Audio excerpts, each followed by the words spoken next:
the word acceptance gets thrown around a lot, but it's not entirely clear of what that truly means. You may go through a extremely traumatic experience and you say, well, I accept it. It happened to me. I was there. I went through it. I know that it happened.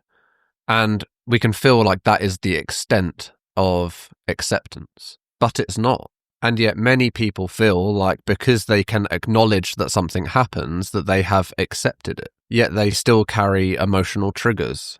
They still carry wounds and feelings of anger and resentment and disappointment. And that's because acceptance isn't a step. It's not the first step.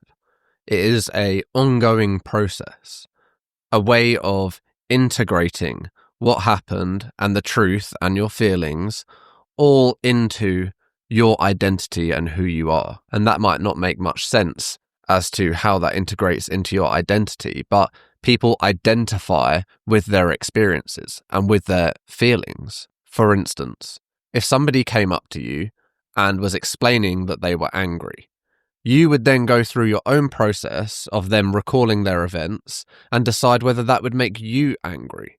And then you would decide whether they were justified in feeling angry or not. And if you hang around with a lot of angry people, your anger is going to be justified constantly. They are going to feed into and affirm this identity and convince you that you should be angry and that you have every right to be angry. And maybe you do. But so long as you are identifying as being angry and that being who you are, that is the choice that you are making. You are choosing to be angry. And that can be very hard to hear. And you think, well, I'm not choosing to be angry. Someone's made me angry. You know, I didn't want to be angry, but now this situation has happened and I have to be angry. People will say, I didn't ask for this. I didn't want this. You know, now I have to deal with being angry because something that has happened that I didn't want to happen, that I didn't ask for, that I didn't deserve has happened. And now I have to be angry because of that. So not only did that I have to go through that experience, but I also have to live with the anger.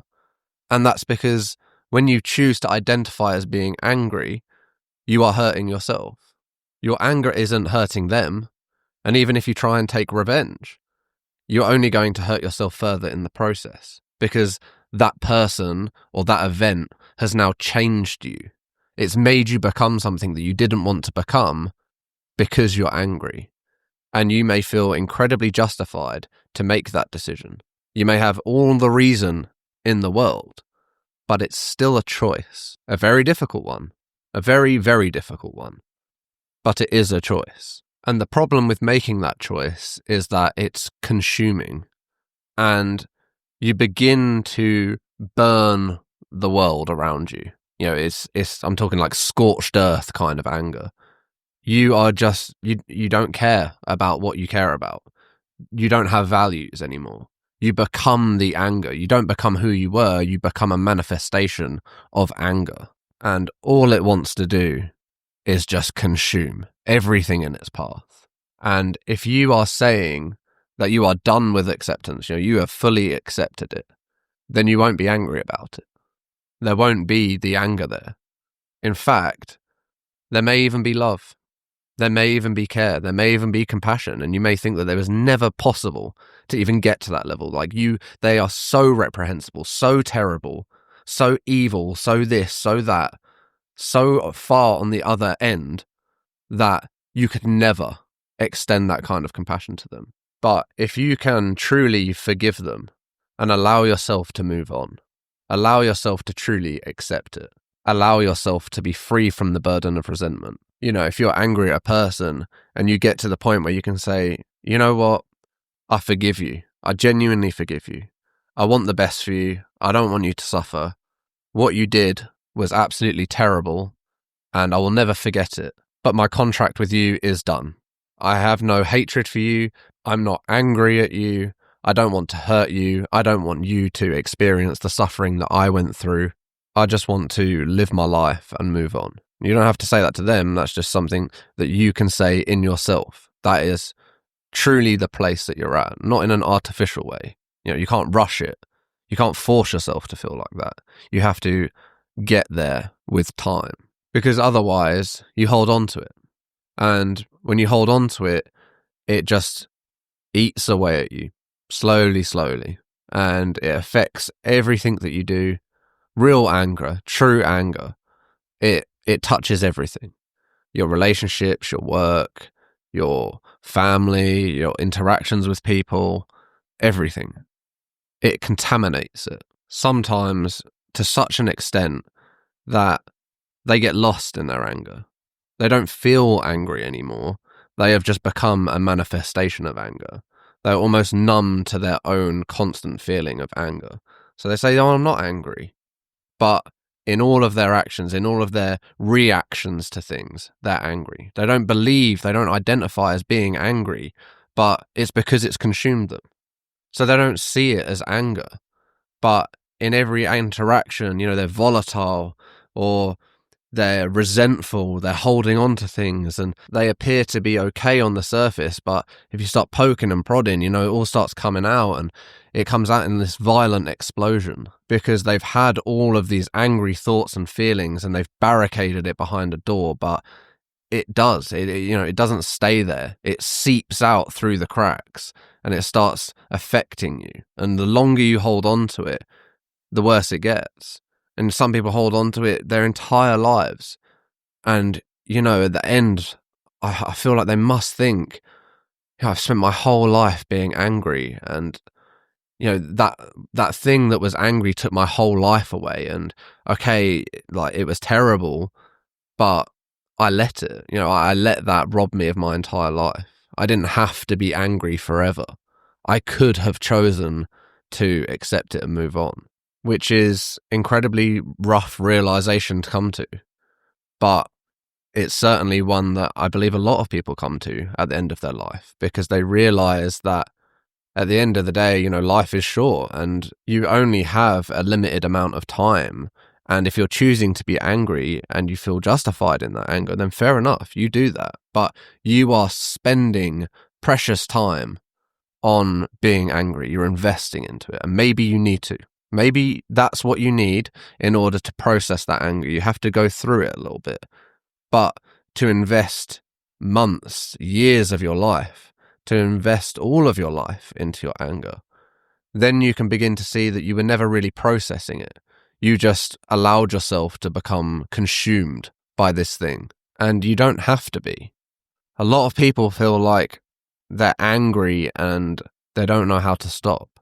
They don't know how to escape their anger. Maybe they've been angry for so long now, or they have restrained themselves for so long, kept that anger under lock and key for so long that they don't know how to release it. But now they have all of these symptoms coming up where they're depressed and anxious and they hate life, or they can't seem to feel anything, or everything is grey. And with time, you may forget what you were angry about, but the anger doesn't go away. You may just move on from feeling like that is what you're angry about. You may feel like you're done with it, that you have accepted it. But if you haven't processed it and it's still boiling away under there, it's still behind lock and key, then you haven't accepted it.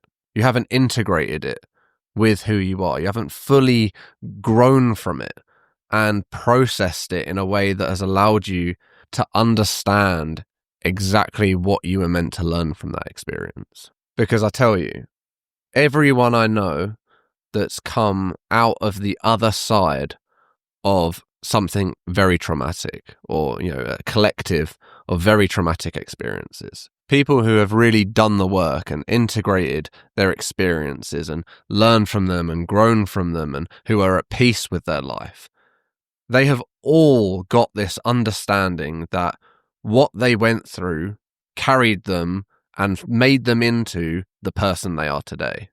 That it shaped them, that it formed them into something better.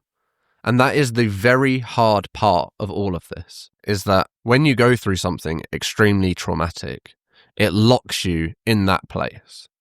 You are stuck there at that age, at that point in time, until you integrate it. But we don't integrate it immediately.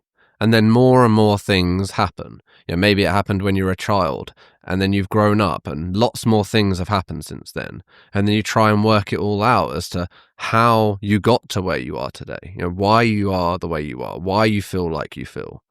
And you have to work through all of those layers. And it's not exactly chronological, but it takes time to see the process, to see how it all affected it. And once you see the picture all separate, each instance, then you begin to see how each instance is linked, how one thing maybe led to another, how one decision based off of some other trauma affected something else and caused more trauma and more trauma and more trauma. And then it doesn't really stop and it begins to snowball. And before you know it, you're spiraling out of control and you have no idea of how things got as bad as they did, how you ended up so different from what you expected yourself to be, or from who you wanted to be, or who you were. And then when you get to the other side of anger, you then have to go through this huge mourning period of the fact that, you've been angry or upset or this affected so much of your life. Like that thing that you didn't want to happen, ended up, you could say, ruining everything. And it hasn't, because you're not ruined. But that's how it feels. It feels like it contaminated everything. And if you keep this up, and if you refuse to integrate these things, if you refuse to move on, if you keep holding on to these things, then you can never say that these experiences allowed you to grow and move on to something better, that they were worth it, that they were worth something, that it was okay to go through all of that if you could at least get to this point. Because you don't grow if you don't accept it. And that's hard. I can accept my suffering because for me, it's led to something. It's made me into somebody who I am proud of, who I care about. But if you are still a victim to your suffering, then it hasn't shaped you. It hasn't forced you to grow because there has been no growth. It repressed you. It kept you still. It kept you imprisoned. And now your perception has been shaped by it. You're looking out the lens of anger and all you see is that the world is unfair, or that the world is terrible, or that people are terrible. Whoever you're angry at, maybe life is terrible, maybe God is terrible, or this whole perception that you have that everything is bad because you feel bad. And that's not your fault. It's the prison. That's exactly what that does to you. It skews your vision into not being able to see anything outside of it. But in that darkness, if you are truly seeking for light, if you are looking for a way out, you will find it. If you don't want to be angry anymore, if you don't want to hold on to it, if you want to integrate it into who you are, if you want to learn your lessons, if you want to learn and grow from the experience, then you will find it. You will make peace with everything that's happened to you. And the more you make peace with it, the more you grow from it, you will see that it was designed to be a catalyst for this growth, that it was designed to feed your growth, that it was by design, that you had to go through it because otherwise you couldn't make it to where you are today. But if you stay down there, you can't say that. You can't say it was worth it. Because for you, there has been no growth. There is nothing positive to come out of it. And if you stay in that prison, nothing positive will come from it. You will stay trapped. And you may choose to stay trapped. You may be terrified of what's behind that door. All of that locked away anger and repression. How can you possibly open this door that is keeping all of this hatred, all of this darkness inside? What will happen if you open that door? How will it come out? You get all of this fear about what will it look like? And that's why you have to make room for it. This isn't a process that you can just, open the door, go, yeah, I've accepted it. It takes time. You have to make space and invest in yourself. You have to allow yourself to process it as you need to process it. If that's scream, then scream. If it's cry, then cry. If it's punch up a punching bag, do that. Like, if you can find a way to channel it into something that is not harmful to you or anyone else, but is an outlet for you, you need to let yourself do that. You need to allow yourself to process all of that, because it's not pretty, it's not nice, and it's not comfortable. Nothing about this is fun and enjoyable. But if you don't do it, you live with it forever. It constantly affects you. You cannot hide from it. It will be with you forever unless you choose to do something about it. Because the longer that has been inside you and that you've held on to it, the more deeply it will be integrated into you, in your habits, in your patterns, in your behavior. Your whole life will change. Your whole life will be different. And that is possible. You are not stuck. You are not imprisoned, only by yourself. But you can set yourself free. You can drop this bag that you've been carrying your entire life. The bag labeled bad shit in the closet. The stuff that we put, those feelings, thoughts, anything negative that we've stuffed away and don't want to confront, don't want to feel, don't want to process, don't want to even think about. All of that stuff you are carrying still. But it is possible to put it down, to let it go, to let it out, to let it free. It may not be pretty, it may not be comfortable, it may not be nice, but it's possible.